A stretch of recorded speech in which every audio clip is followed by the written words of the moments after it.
Welcome back to the Naked Wealth Podcast. I have Mariah Frisella on with me today. I met Mariah about 3 years ago. She lives in New Hampshire. She has 2 beautiful girls and a husband. In 2022, after COVID, she opened New Hampshire's first and only all-nurse-run mobile IV vitamin therapy business called Origin Wellness Company. Her business quickly took off and it grew from strictly a mobile business to now 2 locations in less than 1 year. So she's had tremendous growth of this business. I've been on the patient end as well of her services, and I know she provides a really amazing personalized service. She gets great feedback from patients, and I'm just thrilled to have her on today to talk to us a little bit about IV hydration and the other complementary therapies and treatments that she offers so that we can have a better understanding of what they are, why you might do them. Because I know you may have heard of people going to get drips or shots of glutathione or whatnot, and you might be like, what the heck is that? So I thought it'd be great to have Mariah on today. So thanks for joining us, Mariah. Thank you for having me, Jen. That was a great introduction. So tell us a little bit about what the basics, like when you kind of started, you really started with IV vitamin therapy. Like, what is that? Why would somebody be interested in getting stuck with a needle? Like, why is this an appealing thing to do? Because we know that it is popular and a lot of people say, oh my goodness, I've done this and it's really been drastically beneficial to me in the area they were looking to achieve better wellness. So tell us a little about that. Yeah. So in 2022, when I decided to open up the IV therapy practice, I had been a fan of IV therapy as the consumer for years, but there was nobody really in the area in New Hampshire that was providing this service. So we were really the first one on the map as far as IV therapy goes. And then another unique factor about our practice is that we're completely nurse run. So we have registered nurses and then a nurse practitioner. That's our medical director. And when we start looking at IV therapy, it's really the gold standard for 1, hydration, but 2, vitamin administration, because it is going directly into the bloodstream. It's completely bypassing the gut. So the vitamins and the saline and the hydration electrolytes, that is all 100% bioavailable to the body because it is bypassing the gut where we can have some different absorption levels. I love oral supplements. I tell all of my clients to continue with their oral supplement regimen, but IV therapy is really going to take that to the next level. Especially if we're looking at things like dehydration or low energy, immune boosting, poor sleep, muscle recovery. We do migraine relief, hangover relief as well. There's a number of different indications for IV therapy, and we have a lot of different vitamins and protocols and treatment plans to kind of incorporate a little bit of something for everybody. So say someone walks in your door, like what types of questions are you asking in order to determine what's right for them? Or, especially if it's someone who's healthy, like they're not suffering migraines, or maybe they didn't have a big night out the night before, but they just want greater wellness. How do you identify the right path? Yeah, sure. So we do take a very individualized approach. Every single time that we see our clients, there may be a different protocol or a treatment plan that we're recommending. It's really dependent upon what's going on with you in that moment, in that time. So essentially what happens is when we meet with our client, we're talking one-on-one. Our client will be meeting with a registered nurse or a nurse practitioner and discussing maybe some of the areas in their health and wellness in life that they'd like to start optimizing. Maybe they're telling us, yeah, sleep has been a little bit more challenging lately, or I'm getting prepared for a big marathon and I want to make sure my energy levels are up. I have a good immune system. I don't get sick and my muscle recovery is optimal. Or, maybe somebody says, I feel great, but I'm traveling and I don't want to get sick from the plane. And then by the time I get to my vacation, I'm sick for the whole time. So from that assessment and that consultation that we'll do right there on the spot, we will start to make some recommendations from there as far as the different vitamins and products that we carry And then we'll come up with a plan with our client that seems reasonable to them, and we'll kind of move forward with going from there. And if somebody's in, say, Birmingham, Alabama, and they're like, hey, I've been thinking about doing this, and they're listening, what are some things to look for in terms of a IV hydration clinic to look at that would help them really determine where the best place to go is? Sure.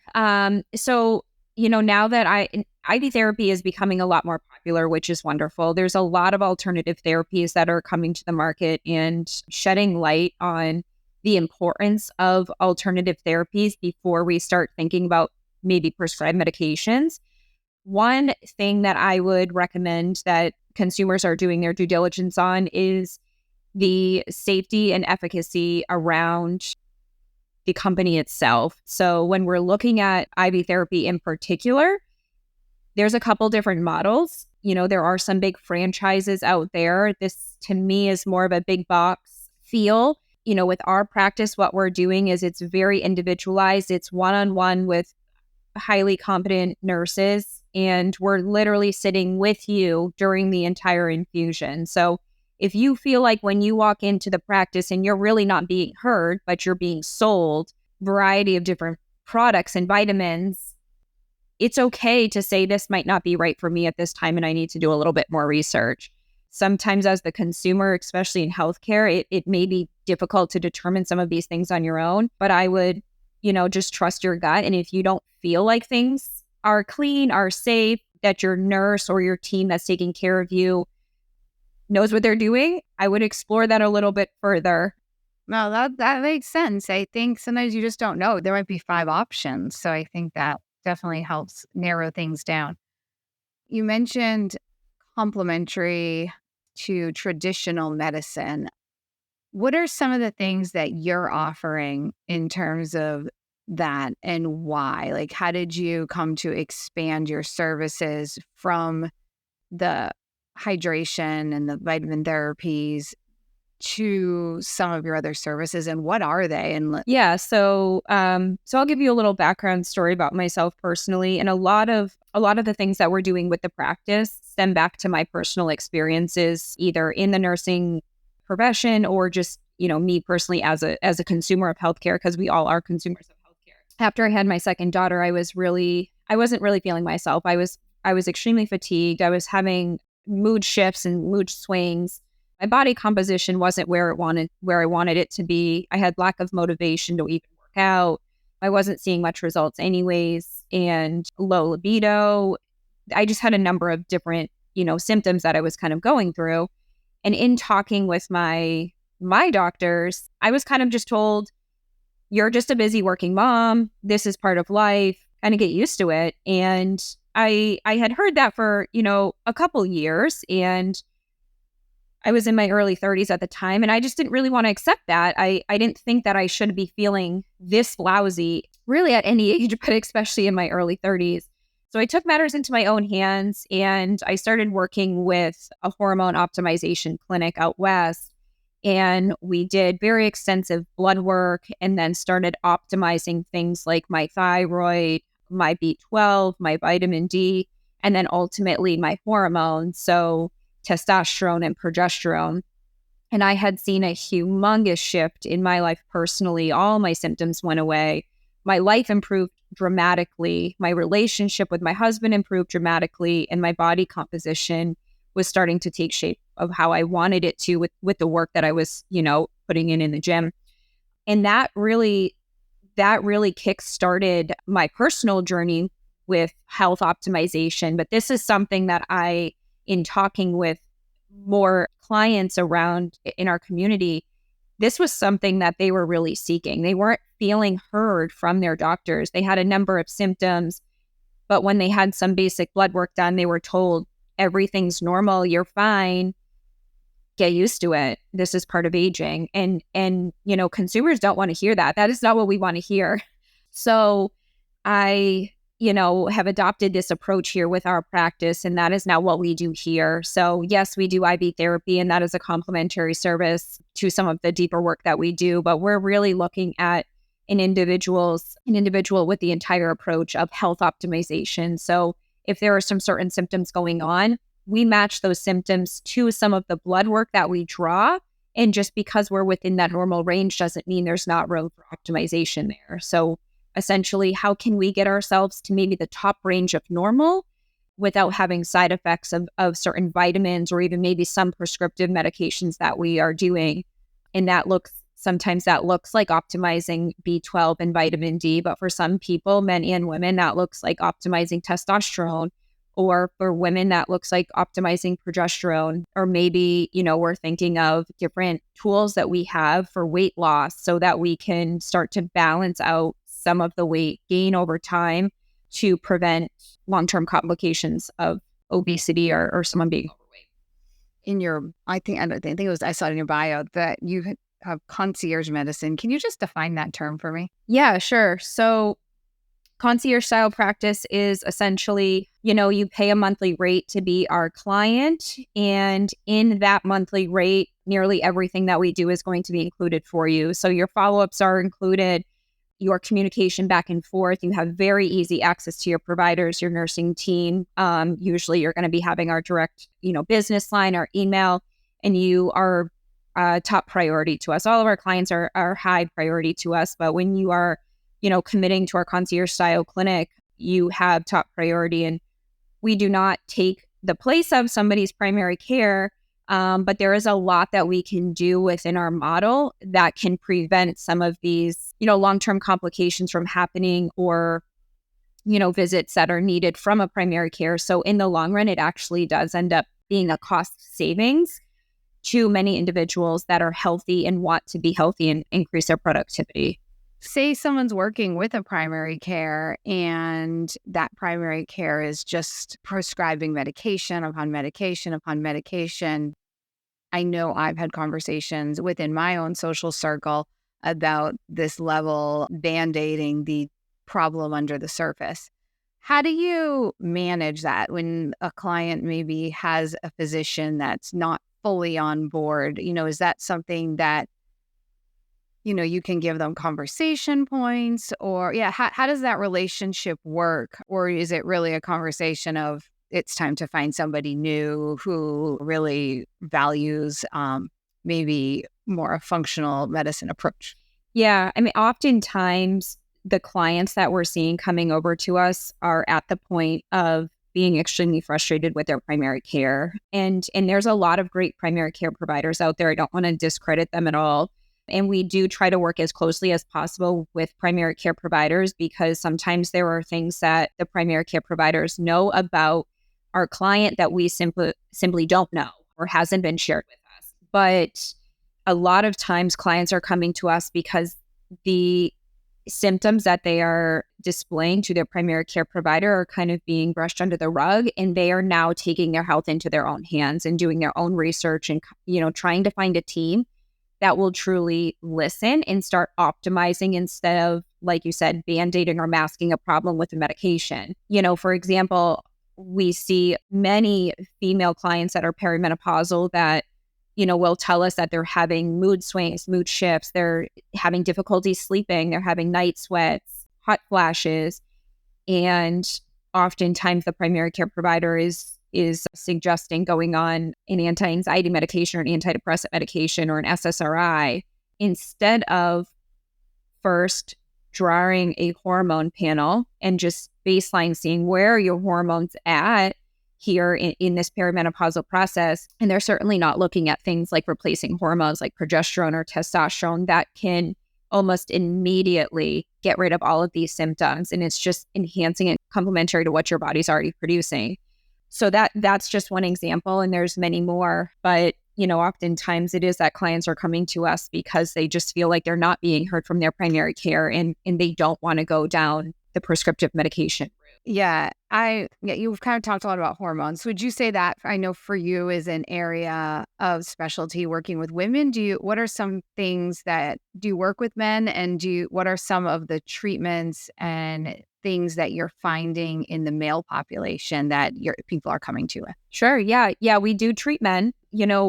Men are a little bit easier to treat than women, of course. But, with men, we're looking at all of their hormones, but the one hormone that we are going to replace in men is a testosterone level. This is, when I say men are easier to treat than women just have a little bit more that we need to dive into. But for men, we're looking at their testosterone levels. And when a male maybe comes to us with some symptoms like lack of motivation, brain fog, fatigue, maybe some weight gain around the belly, low libido, maybe poor performance in the gym, things like that, we might start to look at where's your testosterone level at. When we hit the age of 30, our body starts to naturally make less testosterone. So over time, it is natural for our testosterone levels, both men and women, to start decreasing.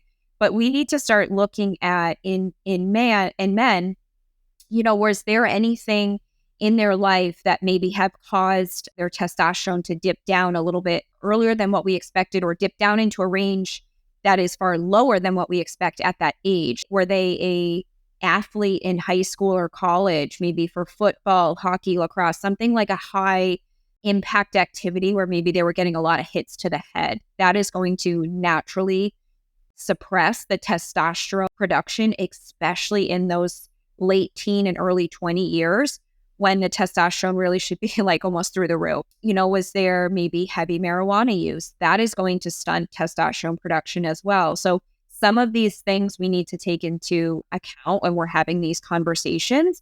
But again, just because the testosterone is in the normal range, which the range is huge, doesn't necessarily mean that this individual doesn't have symptoms and that it can't be optimized to a little bit higher of a level so that their symptoms will go away and they'll feel better. We take a very similar approach with women. There's just a little bit more to look at as far as, perimenopausal women, menopausal women, and postmenopausal, and then testosterone, progesterone, and estrogen levels.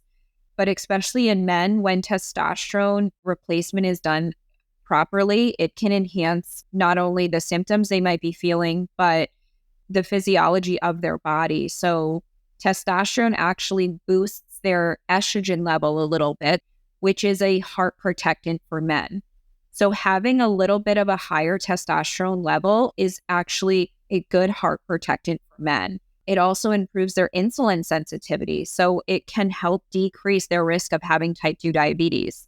So those two things alone are humongous benefits that we might not feel right away for men, but it's working within us to make us a lot healthier. Men and heart disease.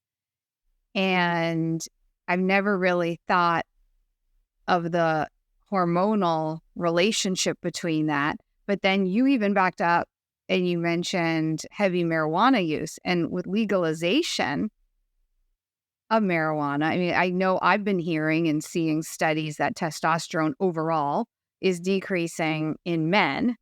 And so you wonder it leads my brain to think, what's the relationship between the legalization of marijuana and the greater amount of usage? And why are we not talking about that angle with kids? Because one of the things I think guys pride themselves on is their testosterone and having a good level. And I don't think anybody who's out there, using marijuana in a regular way has not remotely thought about a hormonal component that could have an effect. So I appreciate you bringing that up, because I think that, that sort of, people need to be asking their doctors and their health team about that, and, or doing their own research and considering, really down to a minute level, like what are the things you're doing daily or weekly on any regular basis? How does it negatively or positively impact your health? And I think that's a lot of what you're speaking to in general. Like, it's those little, you said optimize. Like you might find your hormones are within the normal range, but they could be optimized. Or, you mentioned working out. Like you're working out, but maybe you're feeling sluggish, but maybe it's really not because you're just lazy. Maybe there's something else going on there and you can optimize it. And just feeling so much better will really lead to so much other success in other areas of your life. Yeah, absolutely. And you're absolutely correct. Just having a little bit of optimization and feeling better can boost that motivation to be working out harder or making better food choices. And, everybody is so different. And just because, like we've been talking about, we're in this normal range. Well, normal is different for everybody. For example, if your vitamin D level was at 90 and now all of a sudden in the wintertime it drops to 30, well, you're still technically in that normal range, but you are probably feeling very symptomatic with that, with a 60-point, decrease. But at face value, you're still technically normal. So those are the kind of the things that we start to look at. Where are the trends? What do the numbers show us? But also a lot of what we do is symptomatic treatment. So we try to match the science with the symptoms and then really listening to our clients to start optimizing their life so that they can be healthier, achieve vitality and longevity, but just feel great in life and increase their productivity. Optimization in life. I think that's what it's all about. And I hope that anyone listening really takes from this, like not viewing any one of these things in a silo, but really one may connect to the other and making sure whoever they're working with in terms of their healthcare plan, that, like you said, everyone's a consumer of health care, and that you're being heard, that you're being listened to, that the symptoms are really looking at the underlying problems and how they interplay with maybe other things, and not just, a quick fix that might just solve one problem, but then cause another. Because many medications also have several, you read the labels or you listen to the commercials on TV. It's like, oh, well, you might get rid of your eye twitch, but then you might, have gangrene in your foot or whatever. That's a really extreme example, but like something, one thing causes another. So I know when you started in your business, you took a pretty big leap of faith, leaving a nursing career in a hospital, kind of your traditional nursing path. What has been the most rewarding and what has been the most challenging part of this gear shift that you've made? Yeah, when I had left the hospital organization, I did not necessarily set out to own my own practice or start my own business. That really wasn't the thought or the intent. It was more driven towards just getting out of that corporate environment. But I truly did not know what was next. I just stayed home with my kids for, maybe 6 to 8 months and started thinking about, hey, what's next for me? And as I started thinking about it a little bit more, I realized there's not an organization out there that is doing exactly what I want out of my nursing career. So I guess we're just going to start that on our own. And generally speaking, in the nursing community, there's not many registered nurses that own practices because the business model is very unique and there's some challenges in that. But registered nurses cannot prescribe medications. We cannot diagnose patients or clients. So we need to hire on a provider, right, for our practice. So that's a unique model to have a medical director that's either a physician or a nurse practitioner. I chose for our practice that this was always going to be a nurse-run clinic, a nurse-run practice. So we have a nurse practitioner that holds that medical director seat and does consultations as it involved with our clinic. But, there's been so many ups and downs with owning your own practice. And I suppose a lot of things that I never anticipated. But overall, it is beyond rewarding. It is empowering our nursing team to be able to provide the care that they truly want to and that they're not getting from any other clinic. In and of itself is extremely rewarding to me as a leader for the nurses and for a provider. But then also carrying out our mission for clients of providing a place and a space where our clients feel heard. That is our mission here, is to help clients feel heard and be empowered in their own wellness and healthcare. And I felt like in the corporate environment, that was not something I was able to do. There's a lot that goes into that, insurance and really the politics around corporate hospital organizations. So that just wasn't something I was able to do. And that had bothered me for many years prior to leaving. I just didn't know what I was going to do necessarily. So that's been really the most rewarding part is helping our clients feel heard, and then also empowering our team to provide the care that they want to provide and feel good about providing. But I don't even know if I have time to list all of the challenges. I just still feel, even if it's the hardest day, I still feel so blessed that I get one-on-one time with our clients, and that we are making such a positive impact. And, I say often that you choose your heart, and working in corporate for me personally was far harder because I felt like it was so limiting on my growth, my ability as just an individual, that I will take this hard any day. And, it comes with its challenges, but overall, it's extremely rewarding. Well, I really appreciate you joining me today. And, I want you to know that you are creating quite a legacy, not just for your kids and your grandkids and your family and the model you are to your girls, but to the hours and the days of increased vitality and health for your patients. And, they're through your work, maybe they get an extra day, maybe they get 5 extra years, maybe they're just more present because they feel better, and you just can't replace that. So that's phenomenal. So I really appreciate your story. I appreciate your work, and I thank you for joining me. And I have one last question that I ask everybody, and I did not prepare you for. I apologize, but what is your favorite book or genre of book, or however you'd like to answer the question? Gosh, one of my favorite books that's coming to mind is Atomic Habits. I've read that quite a few times. I love that book. Another one is Emily Frisella's book on relationships. That has been instrumental in improving my relationships personally, but also professionally in the clinic. And those 2 books are actually personal favorites of mine, but also things that I talk with our team about on the daily. Mine as well. I like both of those. Atomic Habits has been mentioned a couple times by people on this podcast. So thank you again. Thank you, Jen. I hope everybody enjoyed this episode, and we'll see you next time. Securities and advisory services are offered through LPL Financial, a registered investment advisor, member of FINRA, SIPC.